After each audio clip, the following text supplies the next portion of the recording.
Hello and welcome to the Kaijus and the Details, a chronological examination of the Kaiju film. I'm Ian. I'm Haru. This time we took a look at 1960's The Human Vapor. Haru, what did you think of the third film in the Mutant trilogy?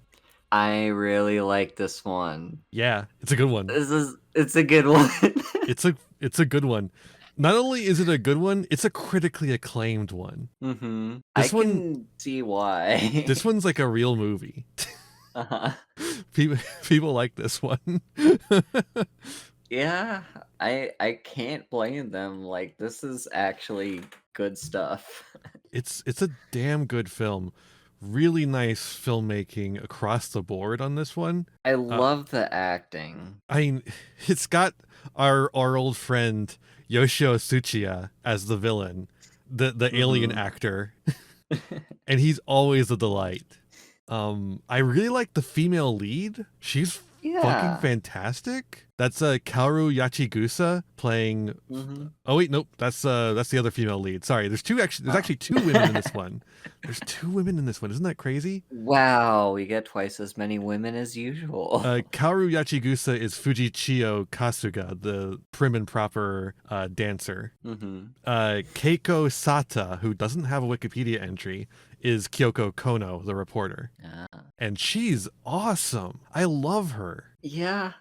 She's like probably one of the most active, engaged female protagonists we've had. Yeah. Certainly up there, if not if not the top one. I love the dynamic she has with Detective Okamoto, played by Tatsuya Mihashi. The dynamic is like really fun, and it's not even like it's romantic, but it's not explicitly romantic. They just have such great chemistry together that you know that it's romantic. Yeah, They don't have to tell you. Yeah, it's more of a vibe than like a real relationship. It doesn't feel forced, unlike a lot of the relationships we have seen on this podcast before. Yeah, it feels like a real relationship where you kind of tease each other, and like they're both like one's a reporter, one's a detective, so they're trying to like beat each other to solving cases. Yeah. the part where he's like walking in the hot summer sun to get to Fujichio's residence, and she just drives by and is like, "Hey, do you want to ride?" And he's like, "Don't interfere with my investigation." She's like, "Okay, bye." And then drives past him, and he's like, It's so good. I mean, as expected of one of the Mutant trilogy, these three films are very character centric. So we're probably going to focus a lot more attention on the characters than the kaiju itself. Or himself in this case, but also you gotta give it up to Yoshio Tsuchiya as just a great villain, always and forever. He's incredible, especially in this one. Absolutely adore the final scene in the theater. Yes. Where the camera, I think it's got like a little bit of wideness to it here, just to like show everyone is sitting, like all these random onlookers have entered into the theater to see the Vapor Man. But Mizuno, he's here to watch Fujichio's dance. And he is rapt. He is absolutely, completely absorbed in her dance. And everyone else is just 2 rows behind him, watching him specifically. And that scene composition is so compelling. It's beautiful. It was one of the best scenes if not the best scene in the movie. And yeah, it's just, I was captivated by it. He's up there front and center, like he is the focus of that scene. But his attention is past you, while everyone else's attention is on him. It's really, really good filmmaking. Yeah. It's really cool. I was like watching his face the whole time, like, because surely he knows that everyone is there behind him, but like he didn't once glance over his shoulder or anything. He was just fixated on the stage. Because all he cares about is Fujichio, the woman he loves. That's all he cares about. Yeah, this movie has kind of 2 love stories going on. One is our like lead, our lead sort of love dynamic, and then the other one is a more tragic one. Mm-hmm. And it's just such an interesting contrast Yeah. between like those two different, very different dynamics. Mm-hmm. It's really good. Ishiro Honda, the director of this one, saw it as a modern shinju, which is a double suicide tragedy Mm-hmm. from I could traditional see that. bunraku and kabuki plays, Mm-hmm. which really fits the what's it's Nihon Buyo dancing that Mm-hmm. Fujichio is doing. Yeah.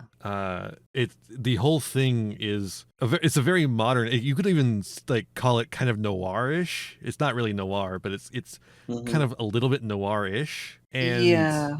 but it's all wrapped in this traditional Japanese culture. It's not really Mm-hmm. a setting. It's just this the culture is weaved throughout it. Yeah. That was something I was kind of paying a lot of attention to in this movie in particular. I'm sure we've had some of this in previous movies that we watched, but Hmm. this was like the first one where I was like actually directly paying attention to it. There was a little So, bit in Godzilla, like with the native islanders of Odo Island, mhm. like their ceremony to the god Godzilla that they, Gojira, that they named the Yeah. monster after. But So this one is much heavier. yeah, what I was, like, paying attention to in particular was sort of, like, the complementary contrast between, like, more traditional Japanese culture and a more modernistic, basically a more I don't know the best word to describe it, but, like, a more modern culture. Like, one of the common places where we find our cop and our reporter is they are in like kind of a bar with Cafes, yeah, cafes, bars where they're like getting drinks together. modern She is establishments. yeah, she is wearing like very modern clothes, like, a dress, a low-cut dress with that's a little bit revealing and like She's a go-getter. She's a professional woman who's like trying to yeah. climb the ranks in her newspaper. So fun fact, I literally wrote a thesis on that. Yeah. I wrote 2 theses in college, and one of them was about that, like, the whole feminine like, counterculture in Japan, Hmm. in the 20th century, And this is a big and part, like the time period yeah, for it. This is 1960. yeah, so anyway, yeah, no, just this, it's a great contrast, and they complement each other very well. Mm-hmm. Mm-hmm. And it's on the other hand, like you have the modern woman. On the other hand, you have Fujichio, who is like the past woman. Mhm. She's aristocratic poise, you might say. Is she's got this air to her. She can never be herself. She's always Mhm. performing the ways of the past in particular. Yeah. She takes the money from her collar without really any question, despite the fact it's an incredible sum of money. Mhm. It's interesting. Even the actress Kaoru Yachigusa said that the role was really physically and emotionally draining because of that need to be constantly like performing that aristocratic air, right? Mhm. I mean, every single move she makes is very deliberate, Yeah. and it's a very traditional style of like social performance Mhm. in Japan. And like the man alongside her is Mizuno, the man who becomes the gas man, the vapor man, Mhm. the human vapor. And he is a former pilot who was rejected because of he like removed from the program because of cancer, a small shadow of cancer, as he puts it, Mhm. and becomes a librarian and joins a experimental research program with a Dr. Sano, but when you just see it written, it looks like Sano. So it looks like Dr. Mhm. Insano, and then it's like, oh no, we're doing a channel awesome, but no, we're not. It's Sano. But Dr. Sano is gives him an opportunity with his mad science to make something of himself by like promising him about how he would be great for the space program and all this nonsense. And instead ends up turning him into human vapor. Yeah. And it kind of throws him off the deep end a little bit because he thought he was going to be. I don't think it's necessarily that he was made into a human vapor, although that stuff's definitely part of it. But I think it's the betrayal, right? That he feels like he was going to become something, and then he wasn't. And now he was again, and now he's not again, right? Yeah. And this is, again, 1960 Japan is a really, really important time period because we just had the Anpo protests, which is about the United States-Japanese Security Treaty, which is the continuation of basically occupation. These were massive, massive protests, not just of the communists, but also basically every left-leaning organization in Japan, even if you were only slightly left-leaning. You were in the streets protesting. And these protests were so big that they caused Dwight D. Eisenhower to cancel his state visit, and noted fascist and current prime minister at the time, Nobusuke Kishi, to resign. Hell yeah. Yeah, so these were incredibly powerful protests. And then like at the same time, they're also failing to restore the wartime police powers. There's a big miners' strike.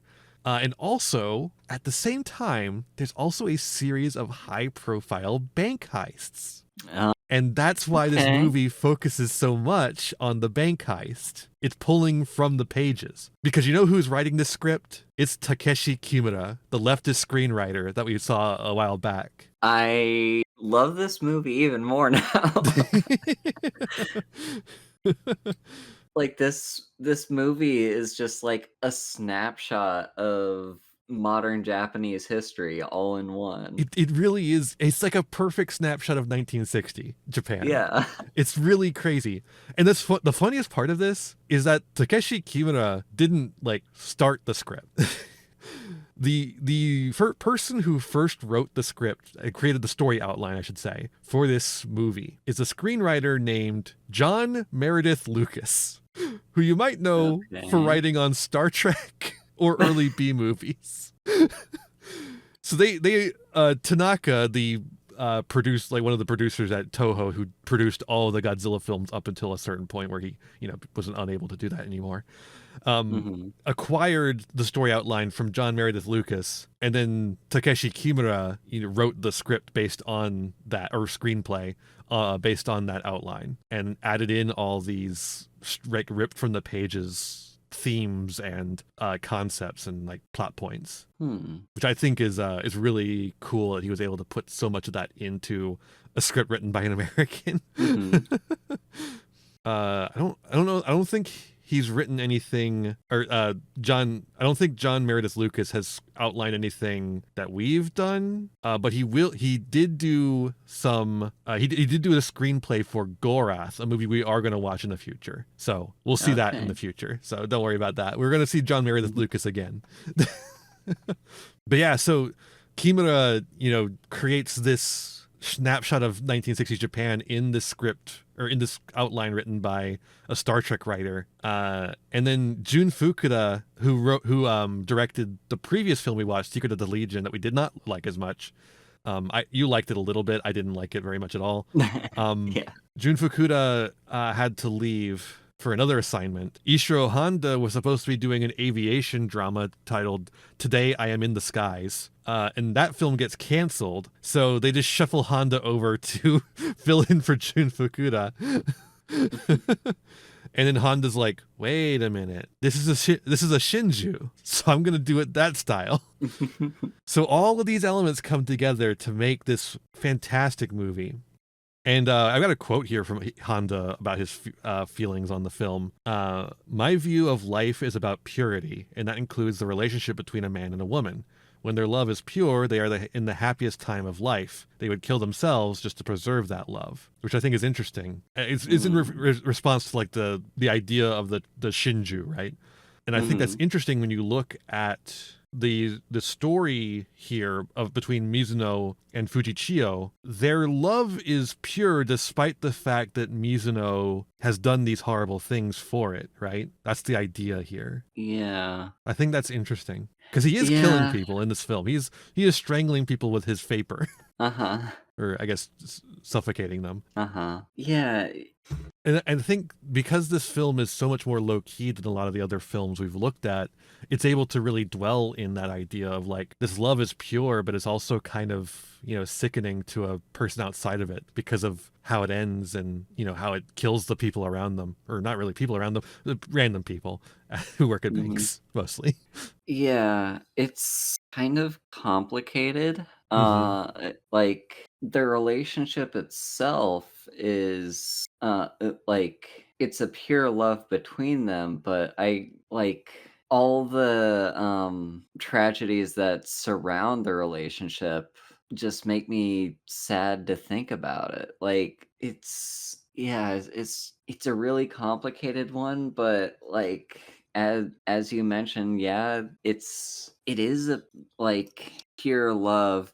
I I'm not like for me, I'm just like how do you even define pure love though? Like What does that mean?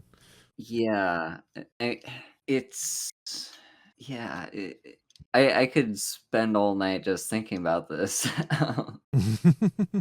Yeah, just I don't know, put it like if I was a like performer who all my heart wanted to do is perform, but I didn't have the resources to do it, it would be like incredible to have someone so supportive of me in my endeavors just to be able to see me happy, Hmm. to go to all these lengths. Yes, they weren't the right, like it wasn't a good thing to do, but like it still met those needs that she had of having someone be there to support her, to help her live her dream, and to show up there during the recital and have all of his attention focused on her. Mm. Like, outside of everything that happened to get them to that point,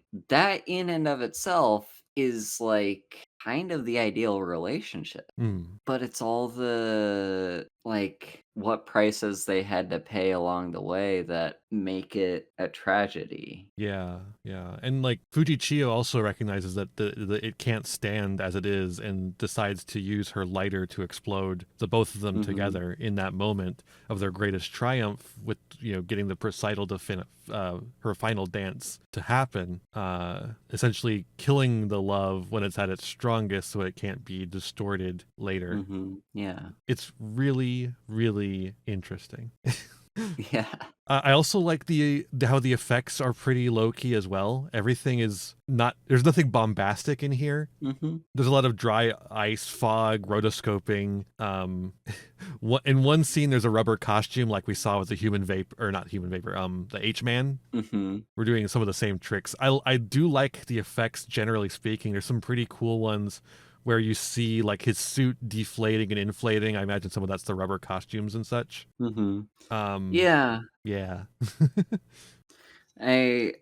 Probably one of my favorite effects in the movie was like when they showed him kind of melting through the bars when he went to try and break her out of prison, like Yeah. it showed that like it didn't cut or anything, it just showed his suit melting through the bars. I think that's a really cool scene. There's only one part of it there's like a little weird cut that's Mhm. covered with a fade that's like a little bit awkward, but other than that, it's like it's a really good scene. Yeah. I also really appreciate just like how much the effects are taking a backseat despite it being a tokusatsu film, special effects film. Mhm. It's a really character driven movie, so the effects support that instead of taking over themselves, Yeah. which is really where you want them to be for this kind of thing. Talk about the music. Pretty cool music. Yeah. Music was composed by Kunio Miyauchi. Miyauchi. I don't want it to sound like Miyauchi, but Miyauchi. Meowchi. He didn't even get any like special instructions, so he just did some stuff. He worked with the assistant director Koji Kachita instead. But I think the music in this one is really strong, despite not being an Akira Ifukube Toho joint. And as a lot of this stuff would be later reused with his scores in Ultra Q and Ultraman, the TV shows, which, because we cover movies here, we're not going to cover the TV shows, but those are an important part of the kaiju lineage as well. I love Ultraman. I watched a little bit of that as a kid.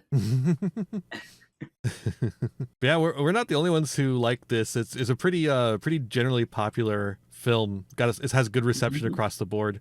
Apparently they had a sequel in the works called Frankenstein versus the Gas Man, which this one's also, so this movie is called The First Gas Man in its actual title, Gasu Ningen Daiichigō, which just literally the first gas man, which is something he says directly to the camera at one point. But yeah, they were going to have him fight Frankenstein because sounds like a terrible sequel. It really does. But apparently, according to the producer, the film was supposed to be the gas man looking for Dr. Frankenstein to make him revive Fujichio. That terrible. Sounds awful. Like this is how you get Jarhead sequels. Yeah, in the final scene of this movie, like he's before dead.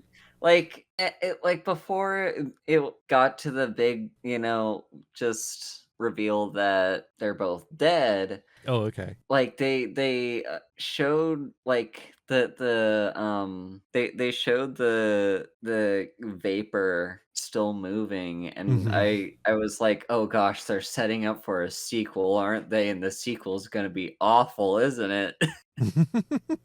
Because like there's no way you can follow up a like really well crafted story like this with any kind of sequel that would live up to its predecessor. Yeah, like there's just no way. Yeah. Yeah, apparently they wrote a first draft and then they just kind of threw it out. And what do you know? It was an American company that proposed it. So yeah, that sounds about tracks. right. The American company was like, hey, this did pretty well here. What if you made another one for us? And they were like, I guess. And then they threw it out because it was not good. Yeah. Apparently they did take the depiction of Frankenstein's monster from that film and used it to make Frankenstein versus Baragon, which we will be covering in 1965. Okay. We will have a Frankenstein movie, Haru, don't worry. In case you were worried, there's going to be a Frankenstein movie. Don't you worry your pretty little head about it. We also had we have a bunch of Toho classics. We have as far as actors in this film, just like not playing the lead roles that we've been talking about so far.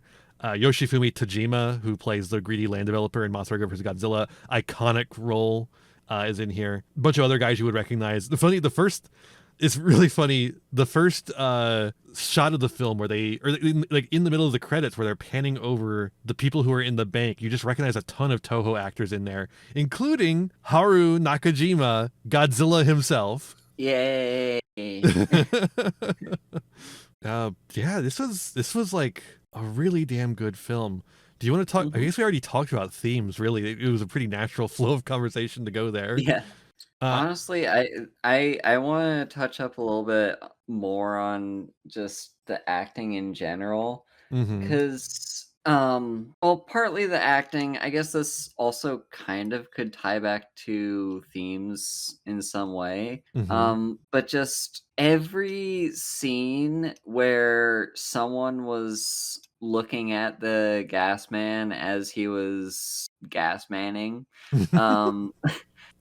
there was just a sheer look of terror on so many faces, and like just horror, and it like even just background like actors that didn't really play that major of a role, like when he was breaking into banks and stuff, like that was a believable expression on those people's faces as they were like about to be killed. Hmm. Like And it does a good job of building up the tension of the film, because you know until like about the probably the halfway point of the film, you don't see the Vapor Man, the human mhm. vapor. And then in the second half of the film, when he reveals himself and everyone kind of knows who he is. That's the fun thing. Just to like the hold right there. That's the fun thing, is that nobody figures out he reveals himself because nobody can figure it out. Yeah. And the reason he reveals himself is because he wants to get his innocent lover out of prison because she's innocent and Yeah, doesn't deserve it to be totally there. makes sense. It doesn't feel cheap like it has in some of the other films. Yeah. Cause like he would have just been fine just not being caught, but then he's like, "Well, they arrested my girlfriend, so I'm gonna have to, prove to them that they got the wrong person." Yeah, before Um that, they have these copycat guys who call into one bank and then try and rob a second bank while they're protecting the first bank, which is Mhm. a really funny thing to add into the movie, but also kind of smart. It feels like, Yeah. yeah, you call in that the gas man is going to rob one bank while you go and rob another one. Like, I expected that too, when everyone was waiting for, like, the 3 o'clock robbery to happen, I'm like, "Well, all the cops are here, they're just gonna go to a different bank." Um, Meanwhile, the real gas man literally gets them to set up the exact robbery he did before so he could do it again. And while yeah, they can't stop him. he literally did that was It's one so of the fucking awesome. most insane scenes in the movie was just literally turning himself in, be like, "Hey, I'm the one who did it. Let me show you how I did it." And then he goes and does it in front of the entire police And they can't force. do anything about it because he's vapor. Yeah. He's like, "Okay, okay, alright, yeah, you go on the other side of the bars, alright, lock the bars, cool, cool. I do need the vault to be opened, Yeah, could you open the because vault for me real quick? that's how I did it the first time. Alright, alright, the vault is open, alright, cool. Now I'm gonna rob the place." And throw the money in your face. Yeah. That was incredible. But yeah, every moment in the movie after that scene, like after he reveals himself, everyone who's around him is like tense. Like Mhm. that no one trusts him anymore. Everyone's kind of giving him the side eye, expecting him to like turn into vapor and either run away or kill someone or like And meanwhile, and he's doing his fucking, his goddamn Yoshio Tsuchiya acting, where he's the fucking swaggerest motherfucker who's ever lived, yeah. but also a little alien. Yeah, and all of that boils down to that final scene in the theater where everyone behind him is so tense, watching him, watching his every move, and he's just here kind of the center of everything and Which is taking not. the attention away from the dance that Yeah. Fujichio wants people to be focused, and that Mizuno himself wants to be people to be focused on. Mhm. Or I don't know if he actually wants other people to be focused on. He wants to be focused on it. Yeah. It is all he cares about, certainly. But he doesn't Yeah. really care about other people anymore. So I don't know if he cares if they care. But he Mhm. would certainly like them to shut up. And kind of in a way too, his actions taking like in the final scene, everyone paying attention to him and not on the stage, kind of just is a reflection on the entire film in that like that the entire chain of events, he like his crimes, his robberies, his revealing himself and becoming the center of attention is taking attention away from this recital. Although the recital also couldn't happen without the money that he made doing those robberies. Yeah. It is really like that's part of the tragedy of it is that this is what the reporter woman actually specifically points out to Fujichio. She's like, people won't be there for the recital; they'll be there for the Vapor Man. Yeah. And she's like, but I have to do it anyways. Mm-hmm. But I think at that point she's already made up her mind that she's going to make sure that Mizuno dies as well. Yeah. Because the final dance is not just about it being her final chance to dance. It's about it being her final act. Yeah. And stopping Mizuno from hurting others anymore. Mm-hmm. It's very powerful. This movie is so good. We also get like a really good like look into how this whole experience changes Mizuno. Like one of the first things he says is, I'm no longer a human being, so I'm no longer subject to human law. Yeah. It's like he's so transformed, he views himself as outside human society. Mm-hmm. Again, the only thing he cares about is Fujichio. Everything else is no longer of relevance to him. And that's kind of why he's robbing banks to help her, because like he doesn't care about the money, he doesn't care about the people he's affecting, he doesn't care about the people he's killing, as long as it gets her the money she needs to do her recital. He's fine with it, and he has the power to do it. No one can stop him. Yeah, he has the power and like the lack of social responsibility to do it. Mm-hmm. He's lost everything as far as he's concerned except for Fujichio. So he's doing everything he can in that one area. Yeah. I think another thing that helps really add the tension that you were talking about earlier, though, is the way the film simulates the sweltering Japan summer, right? Mm-hmm. Like it's all, most of this was filmed on a soundstage at Toho Studios. Some of it's filmed at like the National Diet Library. Some of it's filmed in various banks, or maybe just one bank. Anyway, but despite that, you really feel the summer in this film. Yeah. Everyone's constantly sweating and fanning themselves off. You see fireflies at one point that are added in. They didn't release fireflies in the soundstage. They edited them in with a little. They just basically drew them in. They're really cute. There's cicada chirps at one point. Yeah. It is the sweatiest part of Japan summer, and having been there in the summer, that's a sweaty time period. It's really bad. And I think that actually adds to the tension in a way. Like it's just everyone's kind of a little bit more miserable. Yeah. Also, the presence of so many fans made me think that they were literally going to use a fan on the Vapor Man to blow him away. They didn't end up doing that, but it would have been really funny if they did. There's an alternate version of this film where they blow him away with a fan, and we laugh and laugh and laugh. Honestly, the whole time I was thinking, how are they gonna stop him? They could use a vacuum cleaner, or I was literally just focusing on how many fans there were. Like they set up a desk fan. Like on more than one occasion, they take specific time out of the film to set up a fan, or like the detective will pick up one of the hand fans and start fanning himself off. And I was like, okay, this is like Chekhov's fan here. They're going to use the fan. They do not use the fan. It is just to show how hot it is and how miserable everyone is. Which again, I think really intensifies the feeling, like the feelings of unrest that are underneath the film, bubbling up from the feelings of unrest in 1960s Japan, right? Yeah. I mean, our main villain anti-hero guy is a disgruntled person who feels like his future was taken away from him. That's 1960s Japan, right? Yeah. There's just a lot going on in here, right? There's just a lot going on in here.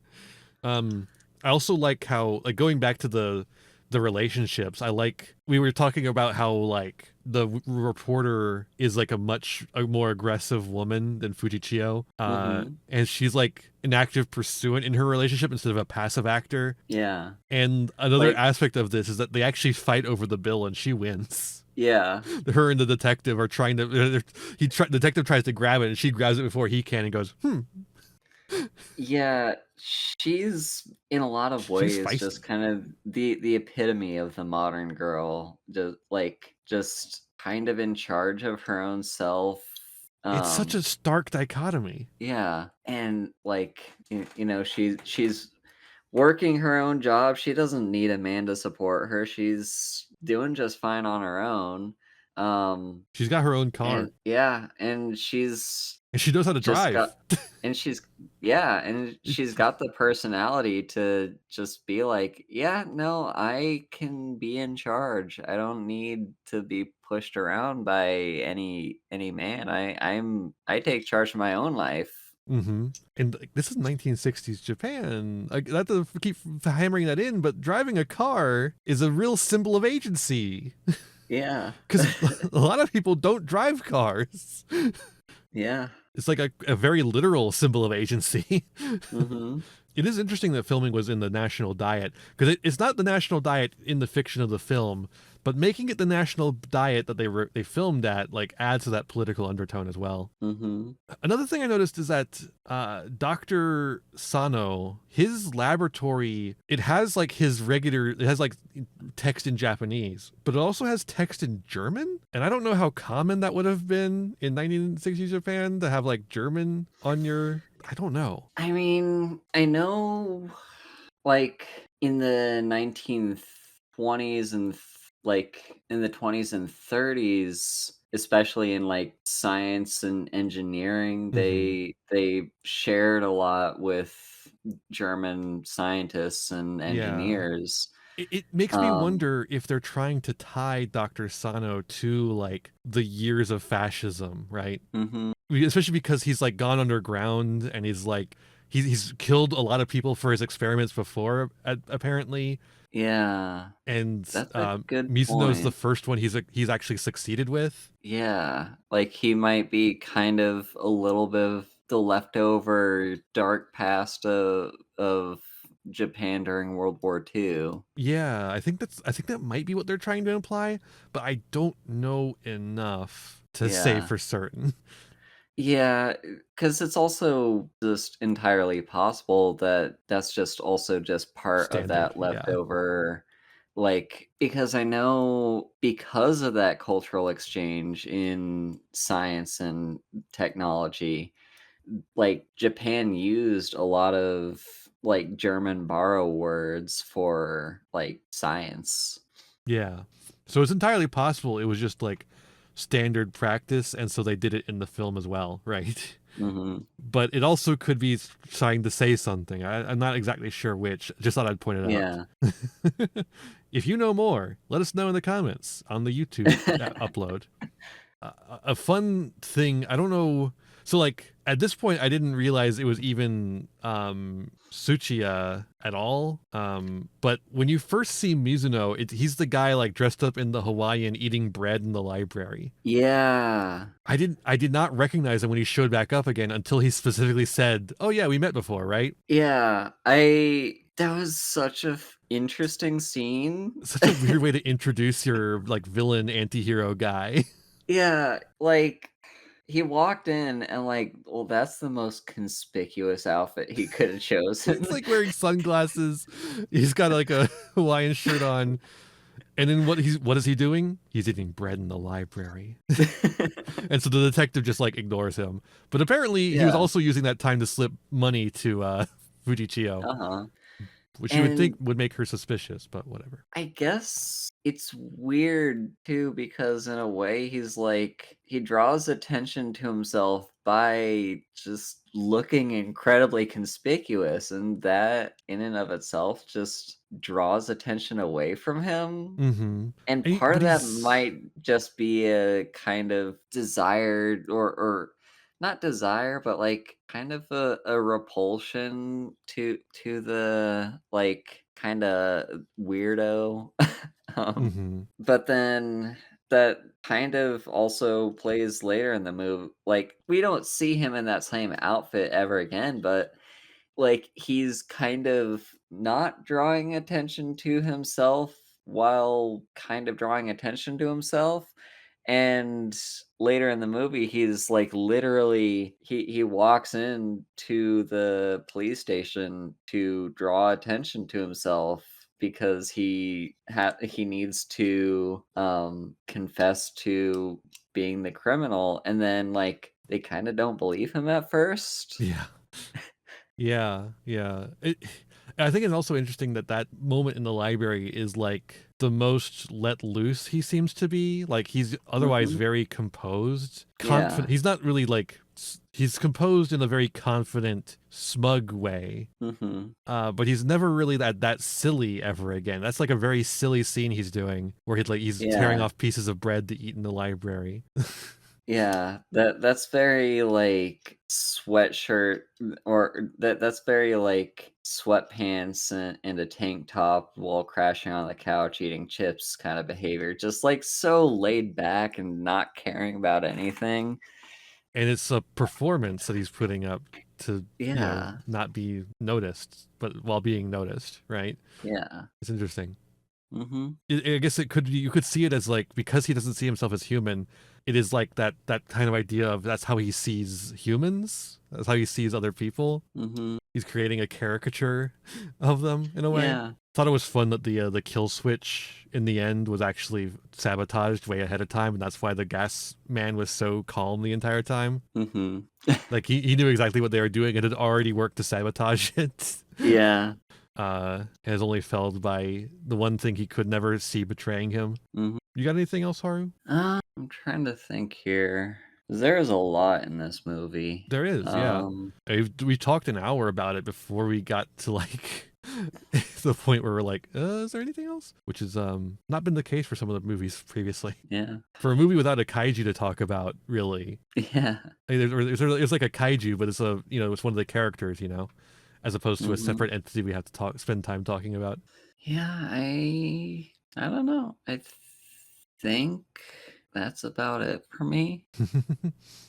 Well, we can talk about one thing, which is the Mhm. adaptations that they made of this film. Okay. Unlike basically any other film here, there's actually some adaptations of this movie. So there was or a stage adaptation, sorry, that was in the late 2000s, broadcast on NHK in 2010, and this year, actually, there is a Japanese South Korean co-production television series adaptation of The Human Vapor, Hmm. co-produced by Toho Studios and WowPoint, with Young Sang-ho as the showrunner and written by Shinzo Katayama, or as directed by Shinzo Katayama. Sorry, he's a writer, so that's why I thought it was written by. Mhm. And Yui Aoi and Shun Oguri as starring roles. Set to release this year. Weird. Hmm. Weird timing. Yeah. Actually, it released literally a few days ago. It released on the 2nd. So it's out right now. What a weird timing. Yeah. So you can watch a modern reinterpretation of The Human Vapor as a Korean-Japanese co-production for Netflix. It's on Netflix. You can watch it Huh. right now. I don't know if you I'm can like watch it on American Netflix, but I'm very curious to see how it holds up and I mean they like what they changed about it. me too. Yeah. Global premiere, so we can actually go watch it right now if you wanted to. Yeah. I bet you're sleepy though. Yeah. Not only did it release recently, it's been highlighted as a flagship upcoming title. Huh. So like Netflix is banking on this one doing as well as their One Piece adaptation and Bridgerton. Interesting. What? Now I'm kind of skeptical, but also intrigued. Okay, I'm looking at the premise on the Wikipedia page. They have completely reinterpreted this film. Okay. It is, I mean, okay, you do still have Kenji Okamoto, the police detective, Kyoko Kono, the reporter. They changed the woman to Fujikawa instead of Fujichio. I don't know why. And they gave a different name to the human vapor himself. But otherwise, it looks very different. It's got this like something to do with like an organization called the White Center and like a meteorite crash. So it's not some experiment that happened. and the human vapor is like going around killing people associated with the White Center, and it has nothing to do with robbing a bank to support that. Oh, but wait, wait, the Fuji Chio replacement is a live streamer instead of a traditional dancer. Oh my god. That's such a funny change. That's such a funny change. Is it gonna be about the human vapor being parasocial? Oh my god. Okay, now I kind of really want to see this. What the fuck? I'm just very curious. They do still have the first person killed is Professor Sano, so it's still Sano. As Okay. part of the White Center, I suppose. It's an organization dedicated to cleaning up the meteorite crash. I guess it was like radioactive or some shit. And they used it to make the Vapor Men. And I guess the fucking live streamer. So they actually separated out the characters.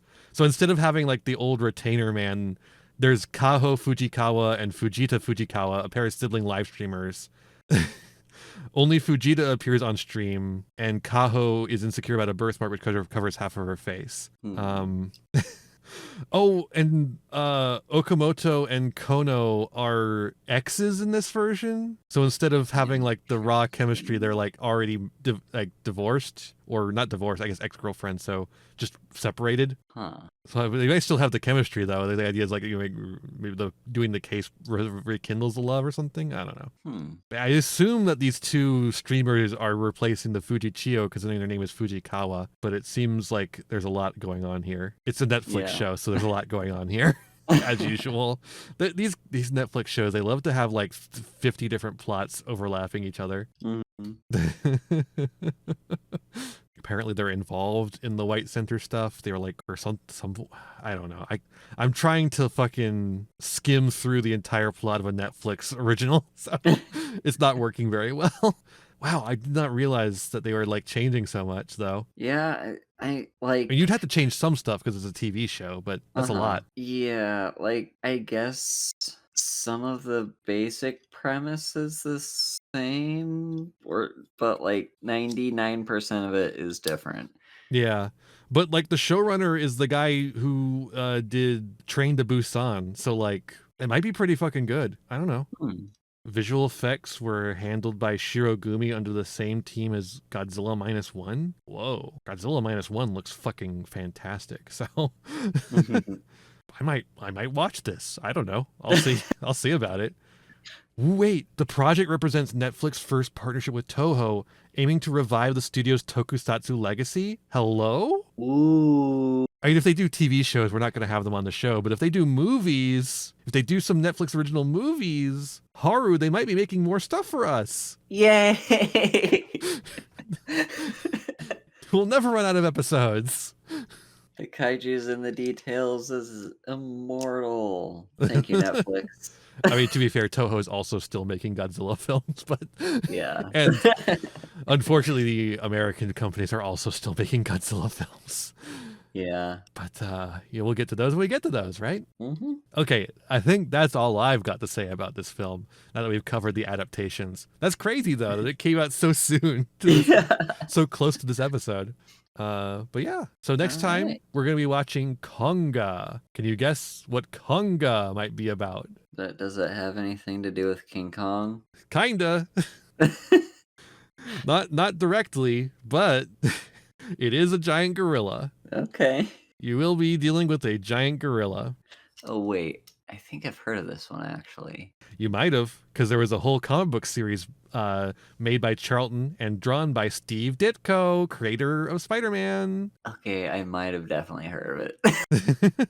So this is another one of those UK, United States co-productions. And it's funny because we're going to be following that up with Gorgo, a UK Godzilla knockoff.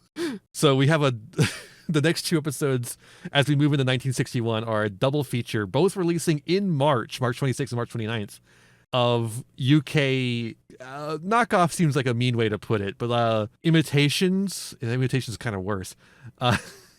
inspired by UK films inspired by Godzilla and King Kong each. So Konga and Gorgo coming up next 2 episodes, and then we get the Mothra. Then we fucking get the Mothra. Nice. I'm looking forward to Mothra. But first, Konga. Thank you so much for watching. I hope you enjoyed. Make sure to tell all your friends about this podcast, like, share, subscribe on the YouTube page.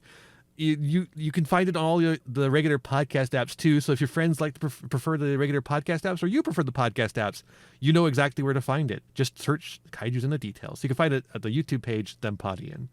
Haru, where can people find you? I am Haru Hayes, a puppy girl VTuber who is currently taking a small break from streaming on Twitch, but I'll be back. And you can also find me over on Blue Sky. Just search Haru Hayes because I haven't updated my handle yet. Yeah. And I am Thempire Ian, vampire VTuber and card game extraordinaire. You can find me at thempireian.neocities.org, my website where you can find everywhere that I'm at, including the website or the YouTube page for this very podcast. By the way, I was thinking I might change the channel, the podcast channel, from Them Podian to just being the Kaijus in the Details. If you search the Kaijus in the Details on YouTube, you will probably find it, I imagine. But yeah, I've been thinking about doing that. I'm not sure if I'm going to or not, but I don't know if I'm going to be doing another podcast. It's a lot of work to do a podcast, I've learned. So Haru, are you ready to say goodbye to Mizuno, the human vapor? Yeah. I think we'll just go with the Gas Man, because that's what they call him in the film. Yeah. Sayonara, Gas Man. Sayonara, Gas Man. You know, Gas Man is what they call me after I eat too much food. Stupid.